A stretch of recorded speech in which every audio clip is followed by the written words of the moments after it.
Cowboy Nation, Cowboy Nation. Another W, another W.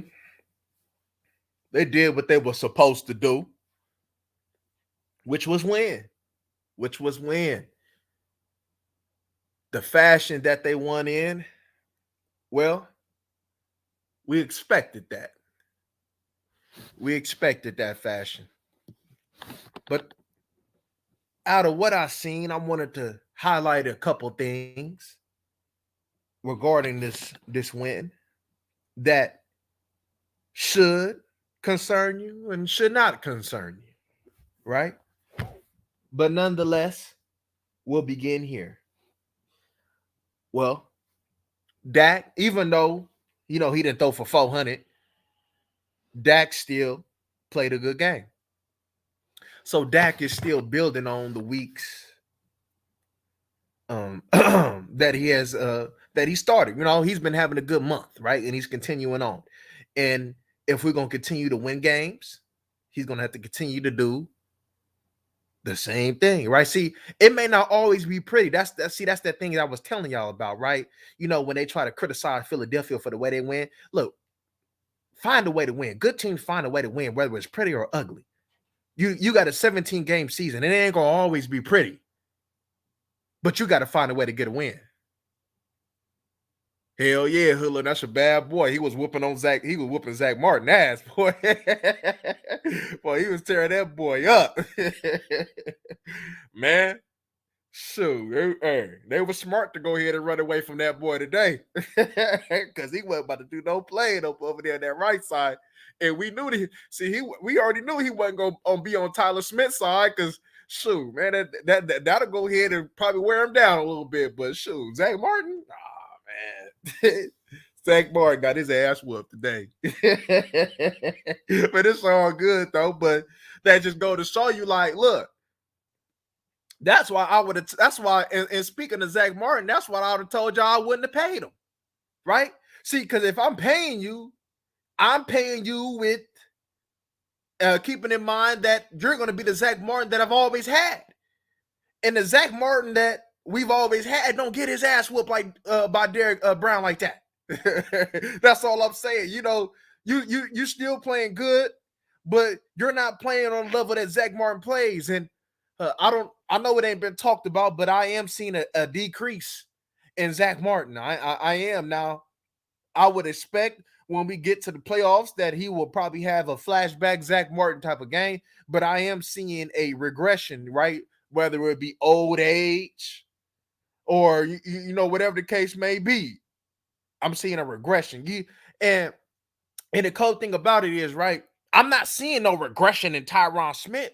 Tyron Smith is still doing this thing even with the injury problems. So that goes to show me. So what's really going on with Zach Martin? Did you just get paid knowing that you're probably going to be at the end and you just wanted to get all your ducats right now?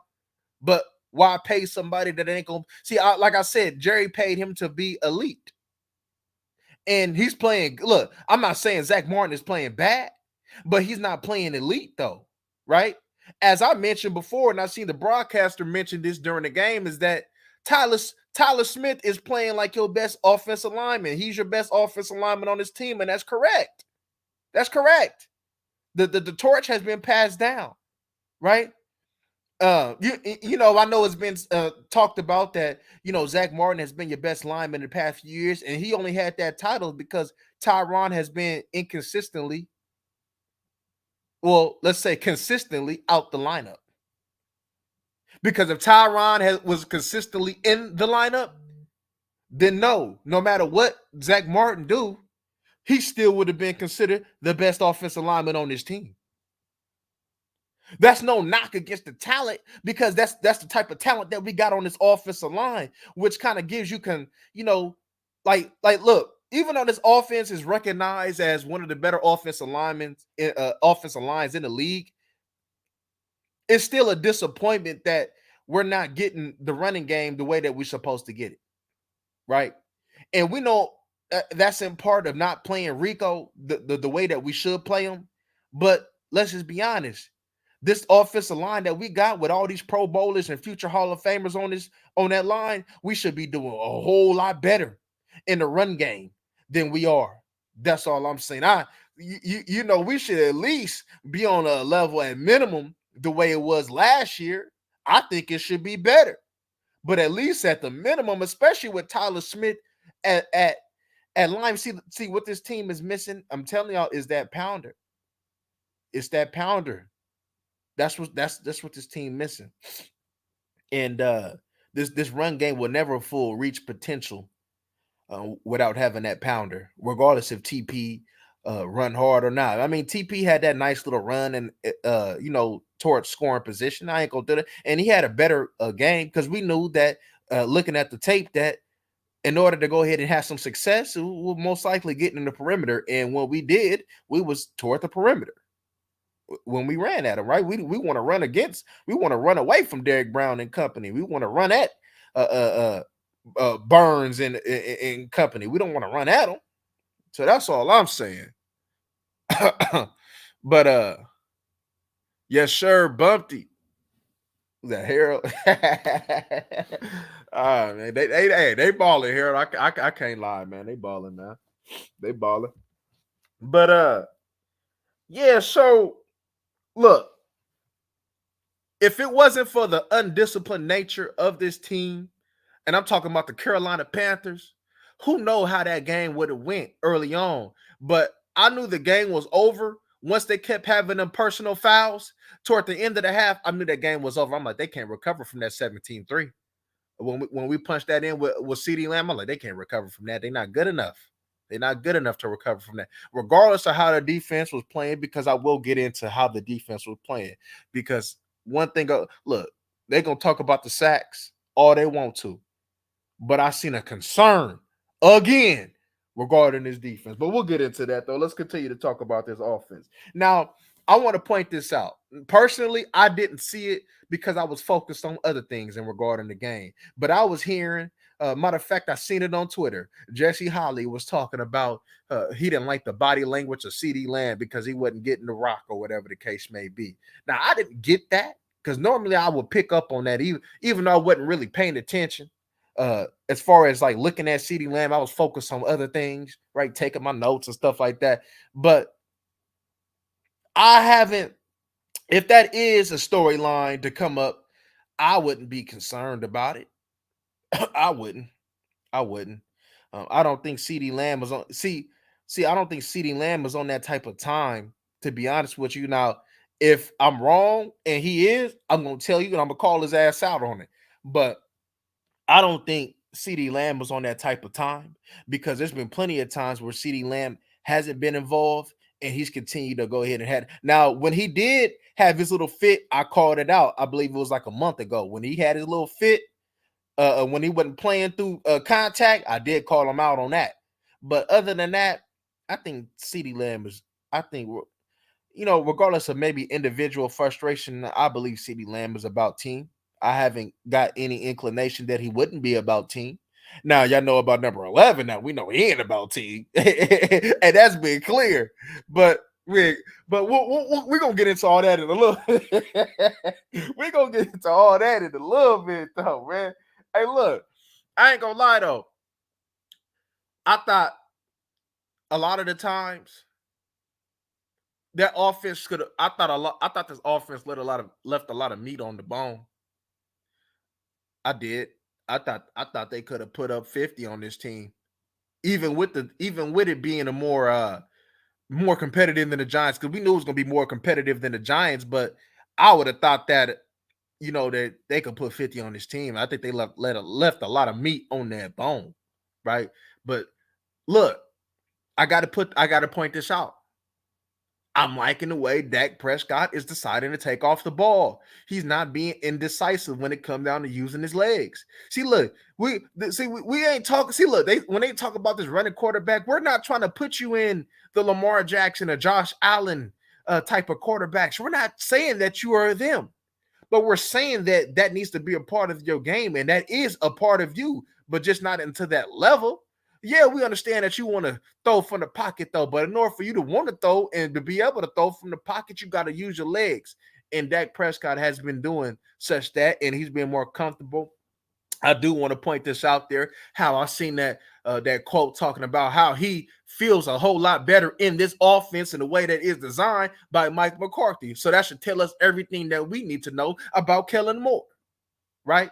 Mike McCarthy is making sure that this quarterback is as comfortable as pocket. I'm pretty sure that it's been a topic of discussion regarding the legs of Dak Prescott. And you're seeing it because let's be honest with you, Dak Prescott didn't decide to just go ahead and run on his own. He had to been encouraged. It had to been in his ear. It had to been probably practice. They probably in practice. Like, look, if it's there, you need to go. So I'm pretty sure that whoever's around him been ingraining running the ball in his head, and probably Dak Prescott been listening to us as well. So I'm pretty sure it's been ingrained in his head that he needs to take off. And boy, we're glad that he's listening because the Cowboys is a better team when he takes off. And the Cowboys is a handicap and a limited team, especially with the sorry ass defense that we got when he don't. So we can't afford to go 3 and out. We can't afford to not put no points on the board because he don't want to use his legs and extend the play and put us in position for points. We understand that no matter how we feel about Dak Prescott, whether it's his ability or not, we understand that we can't go nowhere without him. We can't go anywhere without him playing the way that he's playing. And he has to continue to play like that. Right? Because one thing that we've been knocking on Dak Prescott is, we know that we've seen you do it, but you don't do it consistently. We don't expect you to be Burrow. We don't expect you to be Mahomes. But we expect you to be Dak Prescott. And part of being Dak Prescott is having that Mississippi State Dak Prescott, but as an involved passer. That's the type of Dak Prescott that we've been looking for, right? There's no way that we should be doubting our quarterback that get paid $40 million, right? But I just want to continue to see it. I want to continue to see it against defenses that's going to come to play, right? The Panthers defense started to come to play, and you kind of see the resistance there. But we know that wasn't going to be enough for us to go ahead and fail the test, right? The Panthers shot themselves in the foot. So when you a team that lacks talent and you keep shooting yourself in the foot, shit, you bound to drizzle. You bound to drizzle. But let's go ahead and put this out. Schoonmaker, right? Everybody been talking about Schoonmaker, whether it be where he got drafted or the production. Well, look what happened, right? Gave us what we want. Use that big target. Use that big target in the red zone. If you're going to go ahead and convert it in the red zone, well, I think it'd be cool to use your big bodies in the red zone, right? You got the Chargers using Dylan Parham or whatever. I think it's Parham. I know it's Parham. He's 6'8". You see how they use him in the red zone? So you telling me that you got this 6'6" tight end or whatever? You telling me that you can't use him in the seam or for a jump ball in the red zone? You got to get the most out of all your players, right? Now, we know, as we just stated, that we know that he is a short to intermediate type catcher. We don't expect him to, do what Ferguson can do. We expect for him to work the middle of the field. We expect for him to run a quick little out, catch a quick little out, and turn it upfield and get a couple yards, right? Tight end is not a strong suit in the NFL, so trying to go ahead and trade for some better tight ends when you already got a good tight end and you just got to go ahead and develop your complementary tight end, then that'll be pointless because there'll be a whole lot of NFL teams that would love to have this pair of tight ends, especially with Ferguson, right? And Ferguson has been turning in and turning up on his own to develop into the tight end that we always knew that he can be, right? One thing for sure coming in this season, we wasn't worried about Ferguson. We wasn't worried about Ferguson. We knew that he was going to develop. We seen it last year. And we was confident that it would translate. And it translated. And he's been a big part of why we've been winning games, even though we were playing sorry ass teams. He's been an intricate part of us moving on this offense, even though we've been playing sorry ass teams. Right? Hold on real quick. Hold on real quick, y'all. Hello? Yeah. All right. But yeah, so you know, you got that. And then I want to give a little shout out to Gallup. I guess that Giants game give him a I'm hard on Gallup. You know I'm hard on Gallup. I'm hard on Gallup. And I'm gonna continue to be hard on Gallup because I'm paying you, right? Even though the production that you still giving ain't up to par for what you get paid, I see that Giants game gave him some confidence. That you know how sometimes play like, damn man, do I still got it? Man, can I do this? And him getting that touchdown, and then him getting that 50-50 ball against the Giants, I'm like, okay, that probably might be big for his confidence. And it did translate because he made some timely catches early, right?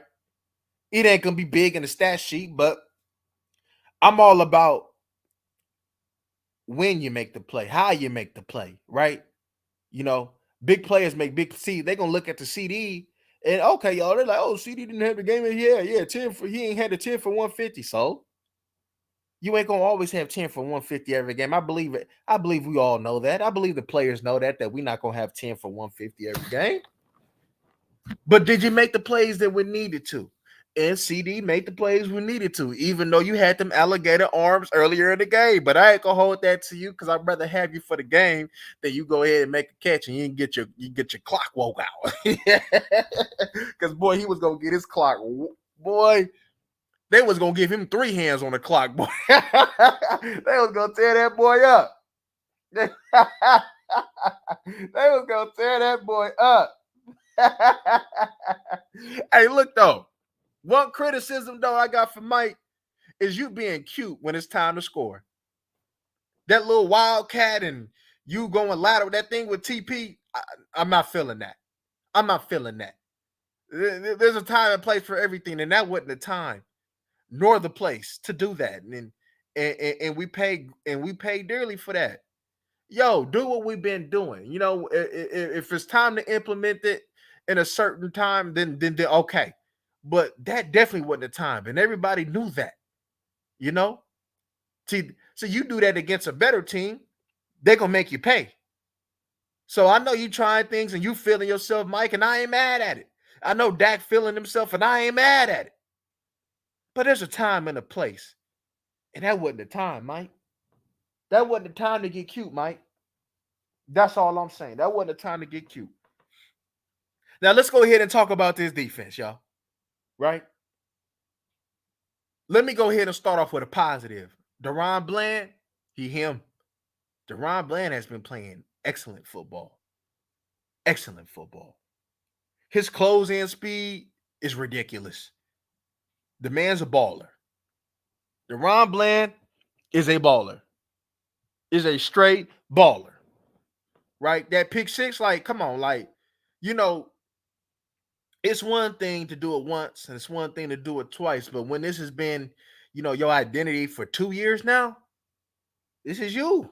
You know? It's kind of like but he's like, it's like the Marcus Peters effect.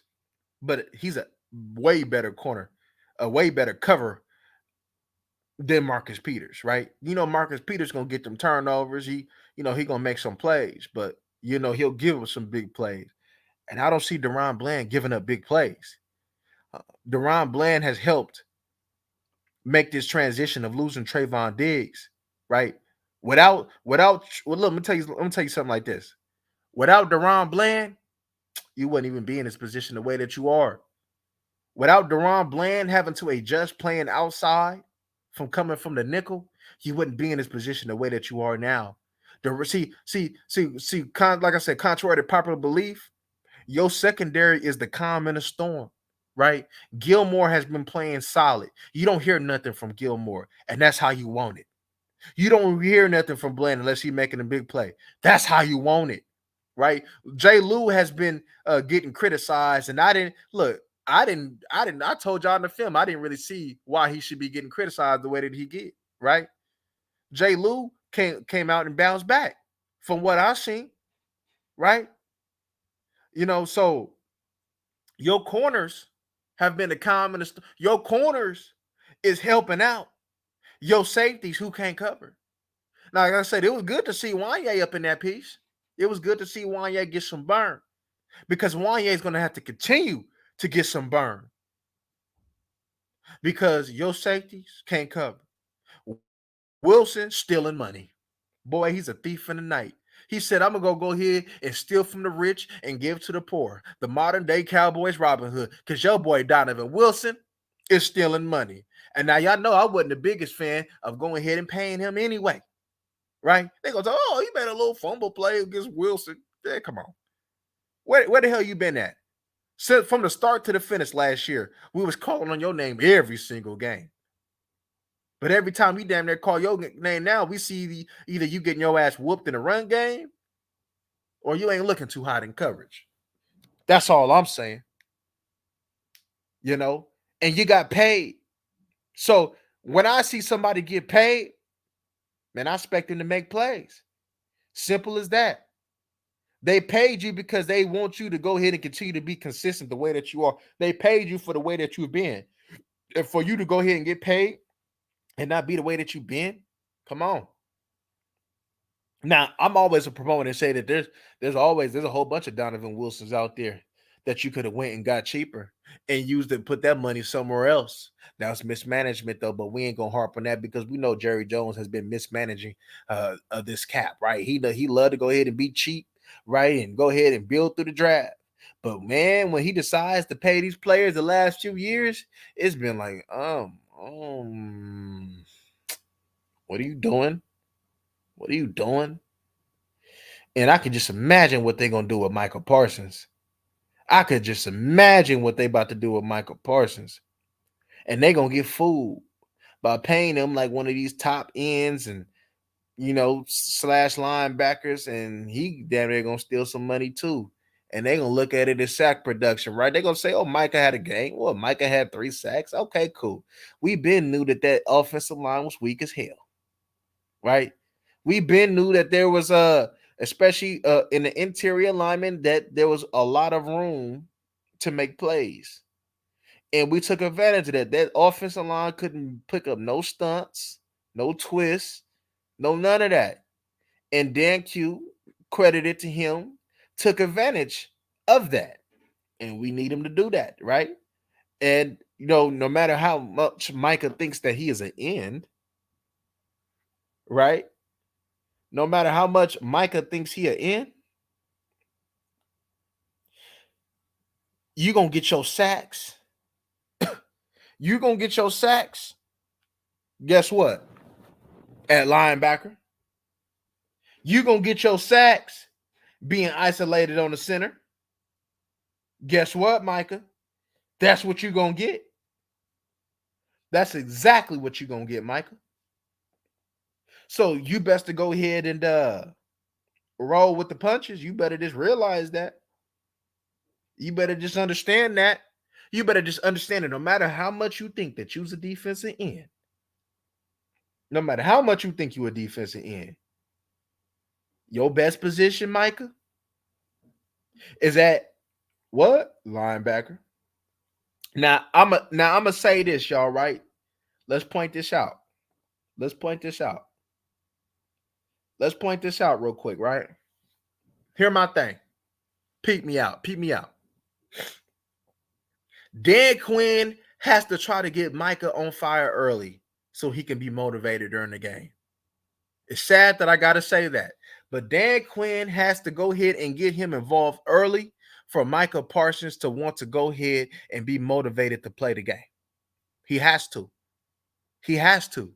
It's like, okay, if I give Micah some hurries, if I give Micah line him up for a sack, then I know that I got a Micah that's gonna come out on the edge and screen. They said Micah was sick today, or whatever the case may be. I don't know how accurate that is. If you look, I play football sick, and my energy was shot. I played, but my energy was shot. And I don't know how sick he was, but fool might think he's out here trying to go in and make a Jordan flu game with his football. Fool might think he's Jordan or something, man. Hey, that fool think he Jordan. But let's go ahead and talk real quick. It's an embarrassment. It's an embarrassment. Your defense is an embarrassment. And I'm gonna tell you why that your defense is an embarrassment. They allowed a 17-play drive against a sorry ass Carolina Panthers offense. They allowed that team to convert 3 times on 4th down. 3 times. Not once, not twice, but 3 times. They gave up 100 yards rushing. Do you know that Miles Sanders and Chuba Hubbard averaged at minimum 4.5? Let's see. Miles Sanders had 4.5 yards a carry. Chuba Hubbard had 5.7. That's ridiculous. For an offensive line that struggled to get to the second level, for an offensive line who struggled to be physical with other people, you allow for them to go ahead and take it to you downhill with Miles Sanders and Chuba Hubbard? And we supposed to go ahead and believe in this defense? We're supposed to believe and letting them get Adam Thielen to convert some of that and have him get 8 catches for 74 yards? We supposed to believe in that? No. No. You see, look, I ain't the one to go ahead and live off of statistics. I ain't the one to go ahead and live because we did what we're supposed to do, right? As a team that thinks that they're dominant the way that they think, you're supposed to do what you did today against Carolina. The D-line was supposed to eat against the D-line. I think they had like 7 sacks or something like that.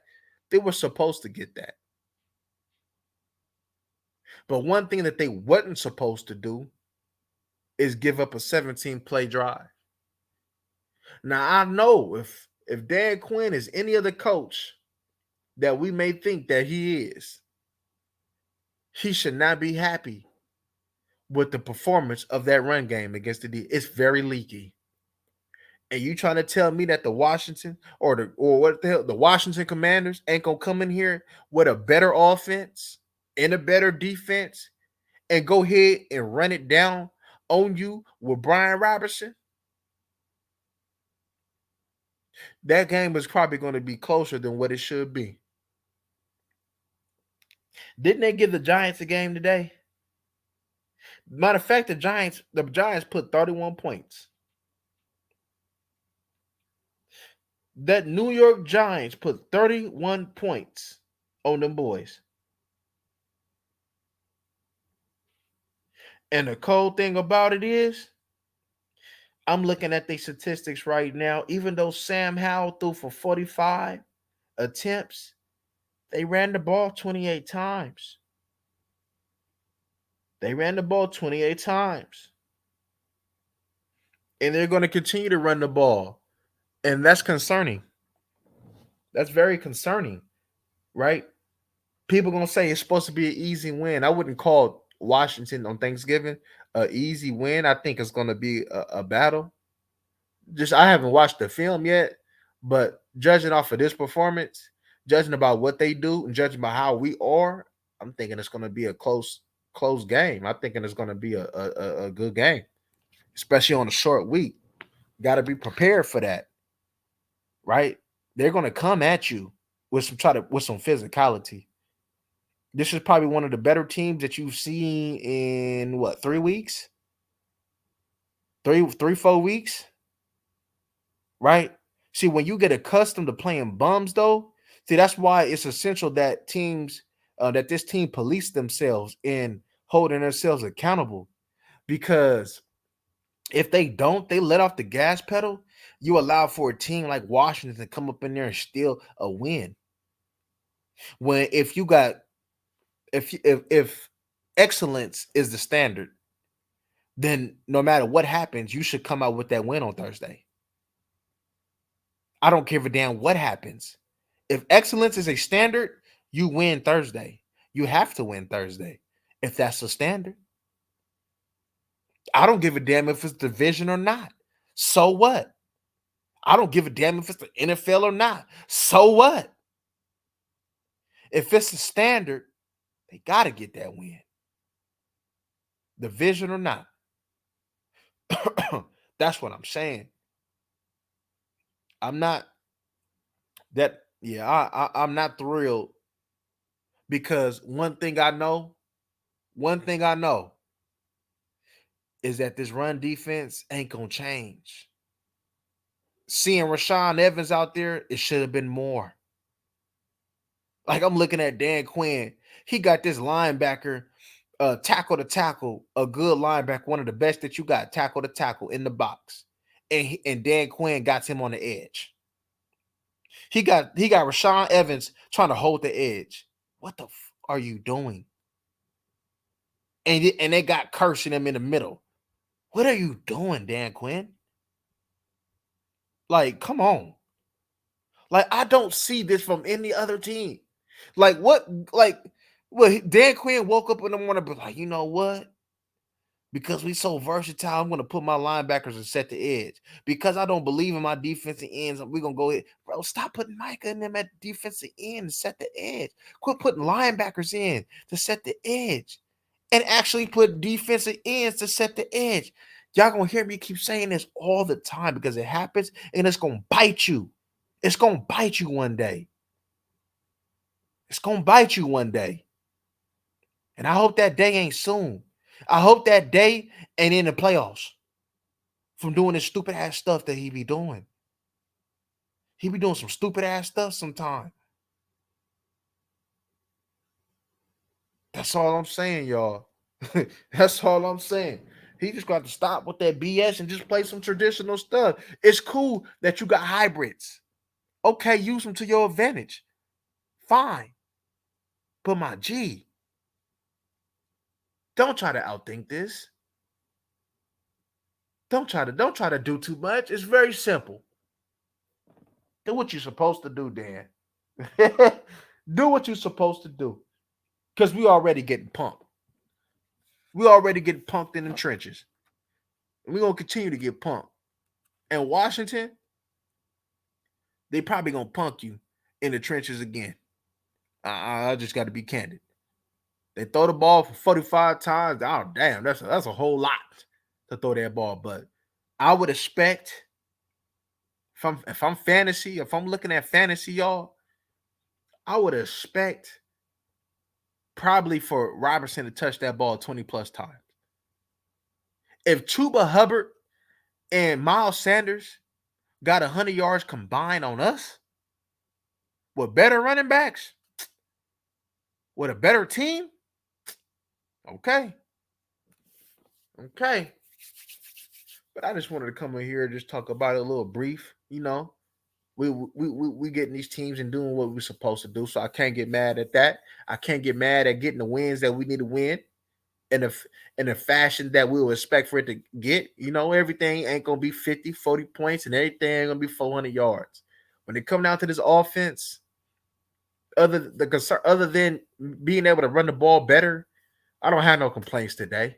I know they missed him. I know Cooks dropped one. I know CD Alligator on one, right? But I ain't got no complaints today. People stepped up. You know, what you call it? Schoonmaker stepped up. The defense, yo, Aussie, look, the reason why, and I'm gonna say this again as I close. The only reason why your defense is looking the way that it's looking now is because of Dak Prescott and Mike McCarthy. You let that marinate on your soul tonight. If you catch that replay, the only reason why that your defense is looking the way that it is and able to go ahead and get to the quarterback like that is because of the offense. I think Mike McCarthy is realizing that, our identity is not defense. Yes, defense wins championships. And the way we looking, I ain't gonna lie. I might have to go do that film session on Carl Davis real quick because it's looking like we're gonna have to activate him. because we got manhandled in the trenches today, y'all. And I'm gonna look back at that film. We got manhandled, and I think that you're gonna have to activate him. I see that they put Viliami on IR, right? I seen that they put him on IR. And I guess for the Evans move, which I, he needs to be activated all the time. I'll be honest with you, he needs to start. He need to start, especially Thursday. He need to start, right? And that Washington wide receivers, they're gonna put pressure on you. Scary Terry, the Dotson, Logan Thomas, Curtis Samuel, and they're gonna put pressure on y'all, right? They got a quarterback that can push the ball downfield. They got a running back that, with your soft ass defense, your soft ass front seven, they're gonna find holes. But but yeah, man, that's my time for today, y'all. Y'all like, comment, and subscribe, and we gone.